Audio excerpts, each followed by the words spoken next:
Hi guys, welcome back. Today we're going to be discussing about Tinna Rubber and Infrastructure, right? So it's a new company that has come under my radar. So we'll discuss about it, the business model and what is the business doing, and of course going forward, like what is the outlook, right? So first, let us discuss the business model, right? So Tinna Rubber and Infrastructure has a very unique, unique business model that I've come across than any other businesses. Usually, when you talk about rubber, right?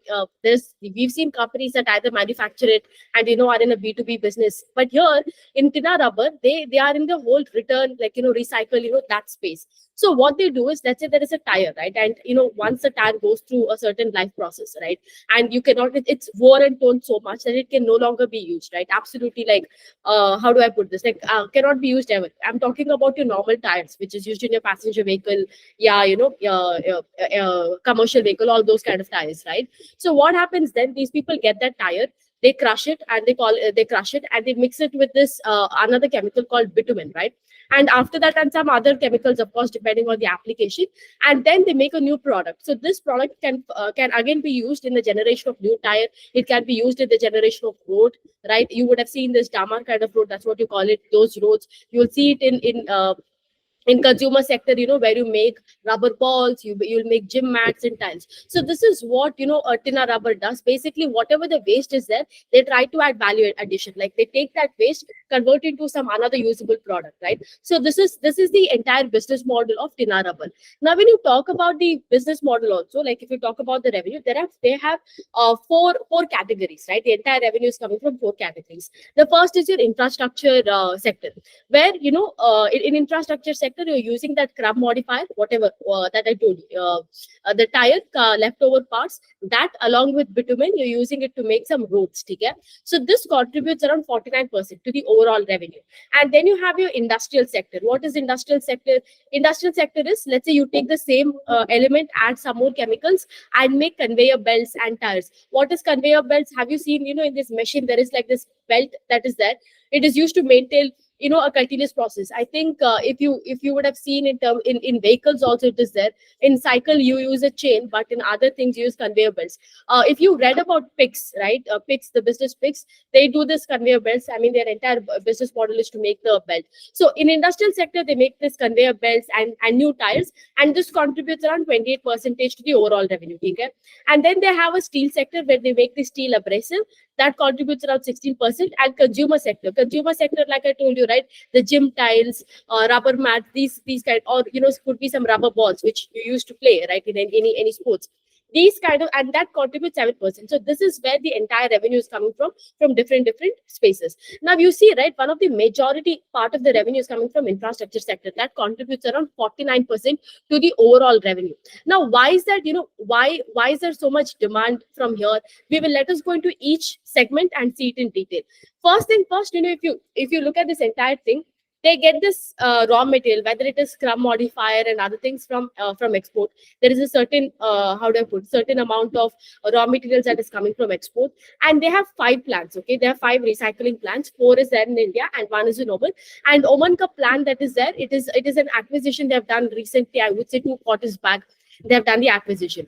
And out of the 4 ports that are there, sorry, 4 plants that are there in India, 3 of them are located near ports. One of the reasons why it is near port is because it is easier for them to export the finished good and also to import that waste tire also. So that is one of the reasons, right?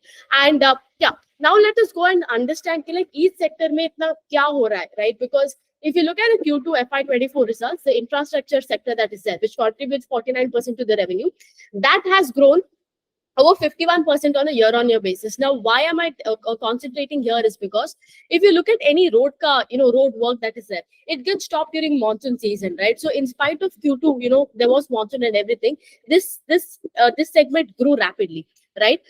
So let us understand the entire infrastructure space, right? Where they make this road, where this entire waste material is used in generation of road. One is, of course, you have the push, because the construction of road is done by the government, right? So you need a lot of push from the government. So the government has a lot of yojanas, if you talk about it, right?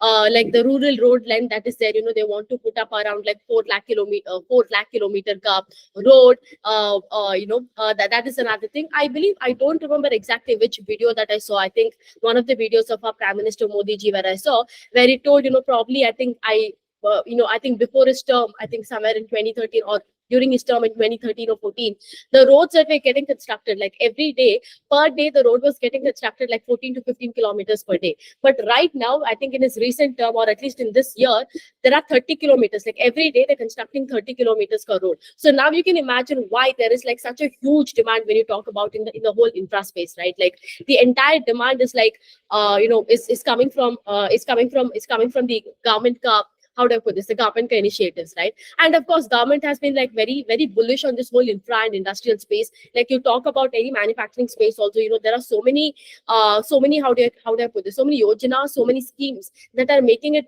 very viable and conducive for companies like Tinna ho gaya, ya Anup and Ace, it is working out for them. So here, that is one of the one of the reason why we are seeing this entire how do I put this entire demand here in the infra space, right? Like the demand from the government and everything. Okay.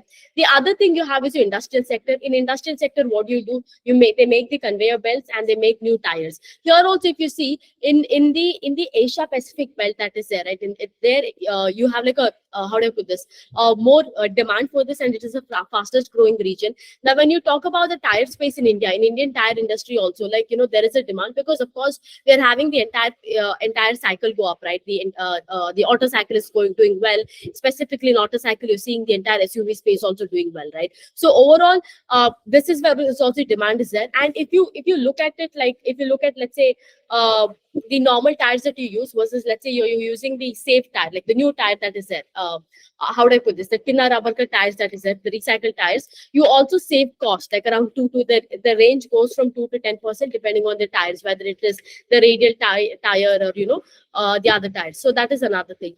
When you talk about consumer sector, here also there is a demand because you would need something that is structurally viable. You would need something that has low tensile strength, and that is the reason the entire rubber products are seeing a significant change. But here, when you talk about consumer sector, why Tinna rubber is being they're investing so much in the consumer space is because if you, like I told you, right, the entire infra space that is there, the infrastructure space where they're constructing road, there is a seasonality factor associated with it, right? And also you're going to depend a lot on the government also. So going forward, to avoid the seasonality is the reason why they're focusing on the entire consumer sector. And if you look at the consumer sector also, last year in FY23, the sales were around 215, like in million, I'm talking about INR million. It was 215. Right now, if you look at it in H1 FY24, it is around 144. How do I put this? 144 million, like in INR terms. So there also you can see in just half a year also they've done more than last year's revenue, right? So there also there is a good amount of demand. Now, one thing like coming back, there is a reason that this company like attracted me is because earlier when I've been tracking this company for quite a time, but I was never interested in this, because see, the entire tire cycle is very cyclical, right? Like once the auto cycle goes down, even these people will go down. So I realized that the entire margin expansion they were getting was one. The reason was the low freight cost and the low RM cost, and probably going forward, there wouldn't be any how do I put this? This entire cycle will go down, and there is no space to play this, right? But having said that, recently, if you look at their Q2FY24 cutting, they've given a plan, they've given a guidance on where they have to be, like the Vision 2027, 3 years down the line, where the company has to be, and they want to take the revenue. Like if you look at the FY23 revenue, let me just give the numbers. So first thing, if you look at it, the revenue for I wouldn't compare QOQ numbers. Like I told you, there's seasonality, so it isn't right to compare. But if you look at the year-on-year numbers, also revenue has grown by 22%. If you look at the PAT has grown by 80%. One of the reasons, like I told you, is of course lower RM cost and freight cost. But going forward, what they've told is in Vision 2027, they want to triple their revenue. If you look at the FY23 revenue, it is around 295 to 300 crores. So they want to take this in FY27 to 900 crores, right? That is one thing. 3x in sales. They want to like maintain a 25% revenue CAGR. In terms of profitability, also that. In terms of even in terms of ROC, I think currently the ROC, if you look at their return on capital employed, I think it is 23.6%, and going forward they want to take it to like 30%, and probably above that. Even in terms of their plant also, right now I told you, right, there are 4 plants in India and 1 plant in Oman, and there is just 5 plants. They want to take it up to 10 plants in the next 3 years. Not just that, right? One of the reasons is also if you look at their capacity expansions that is there, right now, I think in FY23, FY23, it was around 8 lakh. I think 80,000 or 8 lakh. I could be wrong with the, yeah, it was, I think 80,000. And in FY27, that is a projected year, they want to take it up to like, the tire crushing capacity that is there up to 2,50,000. So here also like 4 times they want to like take, I think, yeah, 80,000 to 2,50,000, 2.5 lakhs is where they're seeing the tire crushing capacity. So overall, you're seeing, right, there is like good, how do I put the direction where the business is heading is good. You can also see it reflecting in terms of your price also. Like right after the result, right, the stock started running a lot. Why? Because the guidance has been revised. Like earlier, they would not give any guidance, but right now the fact that they are indirectly telling you, okay, like we're not just blatantly telling you like 25% ka revenue hoga, but you can literally see like wo log, they're targeting this, not only the revenue, but how do they plan to do it. They have also given a plan. Now let's just go into the result. Like I told you, right, the revenue has grown by 22%, PAT has grown by 80%. If you look at the volumes also, the volumes has grown by around 45% on a year-on-year basis. So it's a really good thing, because here in these kind of businesses, when you talk about Tinna Rubber and infrastructure, they are a B2B businesses, which means what? I am a business, I'm not selling it to consumers directly, you're selling it to another business, right? Like if you look at their industrial sector, they're selling it to government, so it is more like a B2G space. If you look at the or it could be they're working under contract where the contractor is working for the government. That is one thing. If you look at their industrial also, the products are what? Conveyor belts and tires. This is also used in other industries, right? So directly your consumer becomes other vehicle companies and other companies where they use belt, right? So overall, what happens because of this, your margin is bound to be low, and you will never have how do I put this? You'll never have a pricing power. As the raw material price increases, you will also we will be able to pass on the cost. At the same time, as the raw material price decrease, they will also come back to you and ask. So here, the volume growth becomes very, very important, and it's really nice to see that the volume grew by 45%. And here also, like I told you, the entire industrial sector that is a road banane wala, that part of the sector, that has grown by 50%, like in terms of revenue. Okay, so let us just see in terms of pricing. Why am I focusing here is in terms of pricing, if I have to talk about, if you look at their consumer sector, right, which is contributing 7%, that is very dynamic. Like the pricing gets revised in like 30 to 45 days. But if you talk about the infra space, where 50% of the revenue is coming, around 45 to 49%, there what happens is, let's say if the price of the raw material increases by 5 to 10%, then there will be a revision happening, right? Like